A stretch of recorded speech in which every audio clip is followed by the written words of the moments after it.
Con todo esto, hay varias cosas que nosotros debemos entender desde la mirada del cliente. Por ejemplo, nos preocupamos mucho por diferenciar el producto sin saber realmente lo que significa la diferenciación. Y creamos tres tipos de fenómeno. Una, el producto commodity, y es en la cual los productos ya no se diferencian de los demás en términos de su función. Ejemplo, las camas sirven para dormir. No importa lo que yo le haga a la cama, no importa materiales, no importa estructuras, la cama sirve para dormir. Obviamente hay otras aplicaciones, pero su función principal es dormir. ¿Eso qué significa?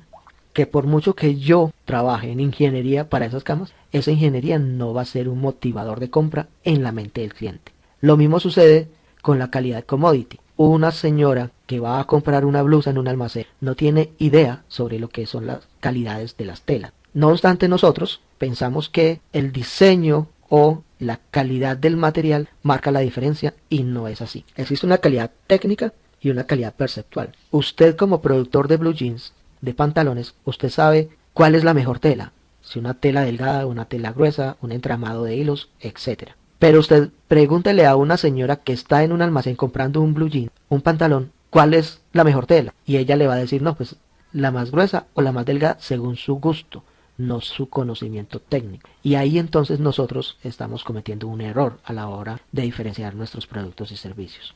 O por ejemplo, cuando los diseñadores dicen que nuestros productos se diferencian por el diseño. Una cosa es el diseño de alta costura, muy alejado de la realidad, y otra cosa es el diseño de prêt-à-porter, en la cual se venden los productos que las señoras compran en los almacenes. La señora solamente tiene dos criterios para comprar. Uno, que le parezca bonito. Dos, que lo pueda pagar.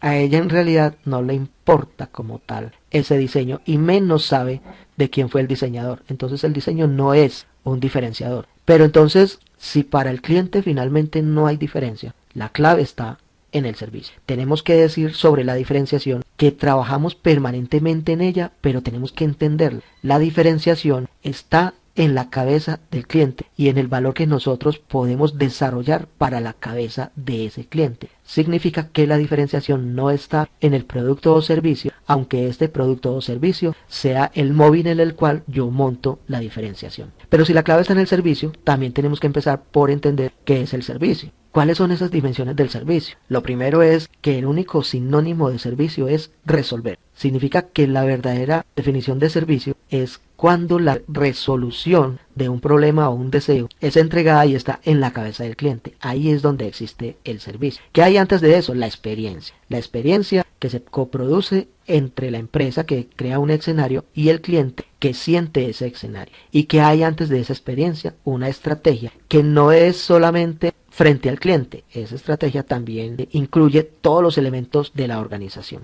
Cuando nosotros comprendemos que esto se da así y tenemos las estrategias, se produce lo que denomino el Service Engagement, y significa que hay continuidad y ese servicio se vuelve parte de la vida del cliente. Solo es allí cuando tenemos realmente una estrategia de servicio. Son cosas que nosotros tenemos que empezar a entender desde la estrategia comercial, que no existe una estrategia de ventas como tal. Recuerde, la venta es un asiento contable, que existe lo que se conoce como una línea comercial, donde empieza con el mercadeo, la publicidad, la comunicación, se materializa en la cara del cliente, con la atención al cliente. Esa cara puede ser física o digital, significa que aquí también tenemos aplicaciones de UX, experiencia de usuario en el mundo digital.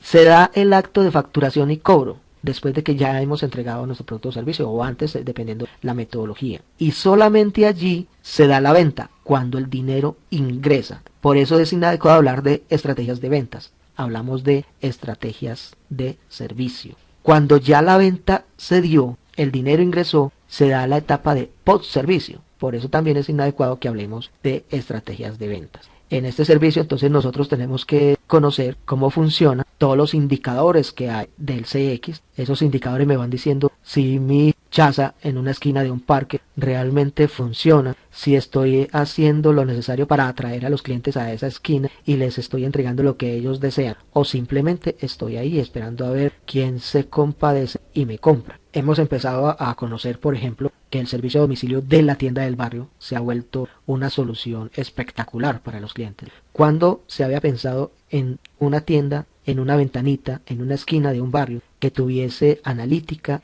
y que tuviese logística comercial. pero resulta que sí, que eso es lo que hay que hacer. No importa el tamaño de la organización, las organizaciones van a crecer hasta donde esté la cabeza de su gerente. Entonces, si usted evoluciona mentalmente como gerente, no importa el tamaño de su negocio va a crecer. ¿Cómo funciona? Hay un círculo que lo conocemos como el viaje del cliente, donde nosotros a través del marketing, del proceso de comunicación, logramos que el cliente tenga conciencia, haga un descubrimiento, tenga un entendimiento y un aprendizaje, pero implica que yo tengo que saber hacer el marketing y luego materialice ese viaje del cliente, se conoce como el Customer Journey Maps, y luego simultáneamente tenga todo listo para atender a ese cliente y se conoce como el Service Blueprint. Lo utilizamos así de manera pedagógica, aunque las aplicaciones son múltiples, pero entonces el Customer Journey Maps para el cliente, el Service Blueprint para preparar a la organización para resolver lo que ese cliente necesita. Entonces, ¿con qué variables construyo el Customer Journey Maps? Con la toma de decisión, el acceso, el ingreso, la solicitud, la experiencia como tal de consumo del servicio, la salida y el post servicio. Ahí hay mucha tela para cortar. ¿Y con qué variables construyo el Service Blueprint? Con la infraestructura,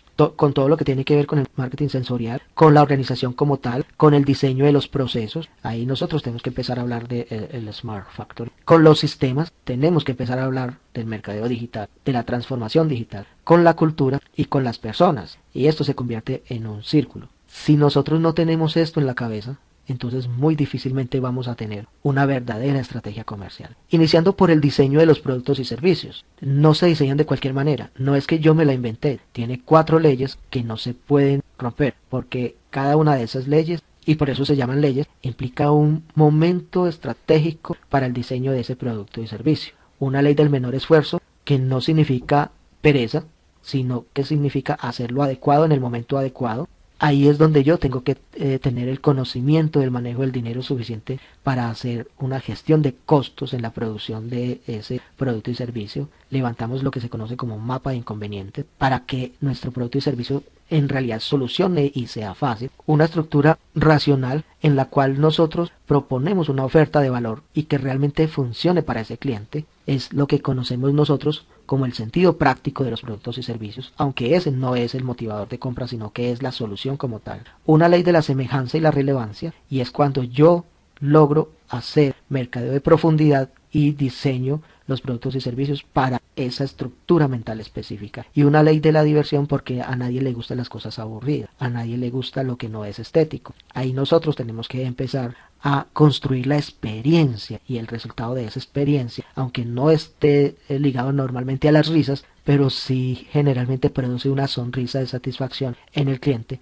y a eso le llamamos la diversión, y a eso deben apuntar todas nuestras campañas. Si logramos entender eso, en el diseño del producto y servicio, realizamos un proceso que se llama la creación del ideal de servicio, donde en el mercado de profundidad perfilamos el cliente, luego lo diseñamos y luego lo comunicamos. Estrategias de comunicación, relaciones públicas y publicidad. Y creamos en el cliente un ideal de cómo debe ser ese servicio. Significa que el cliente en su mente ya empieza a tener un servicio esperado. Y ese servicio esperado debe ser literalmente exactamente igual al servicio que le entrego cuando el deseo lo hace entrar por la puerta. Una falla que uno encuentra normalmente, por ejemplo, en los restaurantes, es que la foto que ponen en el menú o en los avisos no se parece en nada que a uno le sirven. Y ahí hay un gap entre servicio recibido y servicio esperado. Cuando se produce ese gap o cuando es exactamente igual, es el paso que conocemos como el servicio percibido. Y si ese servicio percibido tiene una experiencia de servicio favorable, entonces normalmente lo que sucede es que la consecuencia del servicio es la divulgación y que el cliente quiera retomar ese servicio y que se vincule mental y afectivamente a ese servicio o a ese producto. Normalmente no sucede así. Normalmente el almacén es muy bonito, pero las muchachas que atienden o los muchachos que atienden no tienen el entrenamiento necesario para construir realmente esa experiencia de servicio en el acto de toma de servicio o en el acto de solicitud, en el círculo del cliente, en el Customer Journey Maps. Diseñamos todo muy bonito, pero cuando llegamos a las personas, ahí se pierde la inversión. Invertimos una cantidad de dinero exorbitante para hacer que el cliente cruce el quicio de la puerta, pero cuando lo van a atender ese dinero se pierde, se esfuma literalmente, se va a la basura. ¿Y por qué? Porque no entrenamos el personal como debe ser entrenado. Unas características que debemos tener, y es que la estructura como tal debe estar orientada hacia el servicio. Le hace servicio como felicidad del cliente.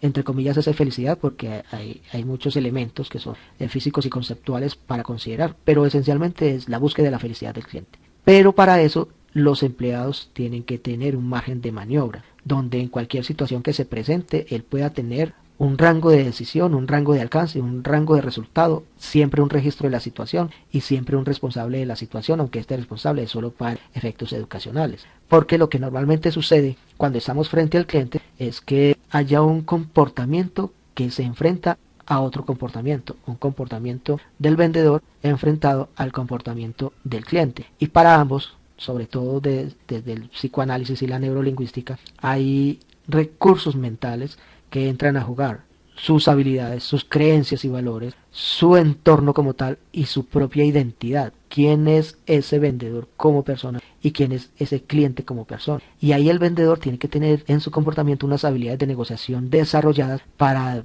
adaptarse a ese cliente y generarle la experiencia de atención. Mire que no estoy hablando de experiencia de servicio porque la experiencia de servicio es una estrategia global de la compañía. Aquí estamos hablando específicamente de una estrategia de atención. En ese sentido, la empresa debe tener un conducto regular, debe haber un margen de maniobra y yo debo entrenar a ese personal en todos los procesos de acercamiento y contacto, entrega de las soluciones, de cómo retener a ese cliente, manejar los conflictos y en sus tareas diarias. Si yo no hago ese entrenamiento, no voy a lograr tener un personal realmente capacitado. Y sobre todo, entrenarlo en términos de la calidad del servicio, porque ahí es donde está el meollo del asunto. Cuando una persona se acerca a comprar un producto o servicio en una empresa, normalmente hay una exposición afectiva que debe ser tratada con cuidado. Y si la persona que me atiende no sabe expresar la calidez como una marca institucional, entonces ese cliente lo voy a perder. Me podrá comprar algo, pero no volverá. Esto en el acto de atención, y el acto de atención puede ser interno o externo de la organización. En la parte externa también hay un procedimiento, son procedimientos que normalmente vemos que fallan mucho, porque primero, si no hay un buen mercadeo, no hay un buen análisis de profundidad del comportamiento y diseño para ese tipo de cliente, entonces no voy a tener una buena perfilación de ese cliente y tampoco voy a llegar a lo que los vendedores conocemos como la prospectación, diferente prospectación de prospección. La prospección es una metodología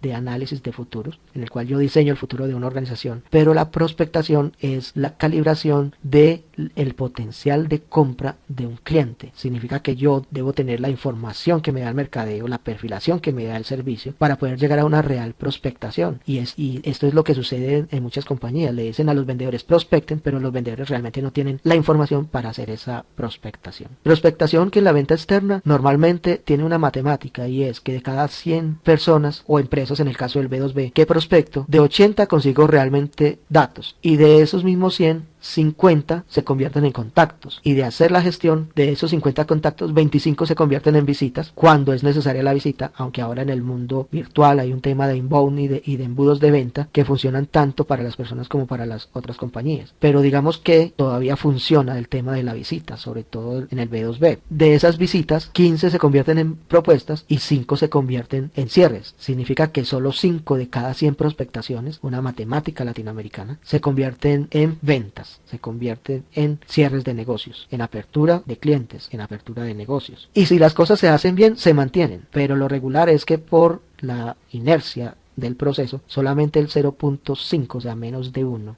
recompra. Significa que necesito 200 prospectaciones para lograr que un cliente recompre. Esa es la matemática de nuestro territorio. Tiene diferencias dependiendo de los sectores, pero digamos que esto es más o menos lo estándar. Para llegar a esto necesitamos saber cómo es una visita de ventas y cómo se cierran estos negocios. Las visitas de ventas arrancan siempre por esa prospectación, pero tiene que haber una planeación de fondo de la visita. Yo tengo que aprender a visitar al cliente como una metodología, donde primero analizo todo lo que es la psicobiología del cliente que me me está atendiendo, porque los negocios siempre son entre personas. Esto también se hace en el UX, significa que esto también aplica en el mundo digital, y una visita es cuando el cliente entra a mi web. Tengo que aprender a presentarle ese producto o servicio y tengo que aprender a llevarlo a través del embudo de ventas hasta que cierre. El embudo de ventas también se aplica en el proceso de venta cara a cara. Y cuando cierro un negocio, que no me gusta la palabra cierre, sino normalmente cuando aperturo un negocio, todo lo que sucede a partir de allí, todo lo que se mueve en la organización. He conocido vendedores que le dicen a los clientes mañana le entrego, cuando el proceso de producción requiere al menos 2 o 3 días. Todo lo que se mueve dentro de la organización. En resumen de todo esto, es que no importa que su negocio, su micronegocio, sea otra vez una chaza, un puestico de confites en una esquina de un parque, o que usted sea un profesional independiente, o que usted sea un contratista o un albañil independiente, o que usted tenga un almacén, 2 o 3 o 4 o 5 almacenes. No importa el tipo de negocio, lo que se necesita es que usted se entrene como gerente, porque la estrategia comercial es lo que dinamiza el negocio, lo que lo mueve. Si gestión humana es un motor, si producción es toda la infraestructura, mercadeo, comunicación, publicidad, relaciones públicas, son las 4 ruedas. Ahí es donde nosotros debemos empezar a entender. Lo que queremos es que usted se forme como gerente, no importa el tipo de negocio que sea. Métale el diente a esto, busque la información. Esto es solo una guía de autoformación. Hay mucho más para aprender, pero es necesario que lo haga para que lleguemos a ser los gerentes que queremos ser.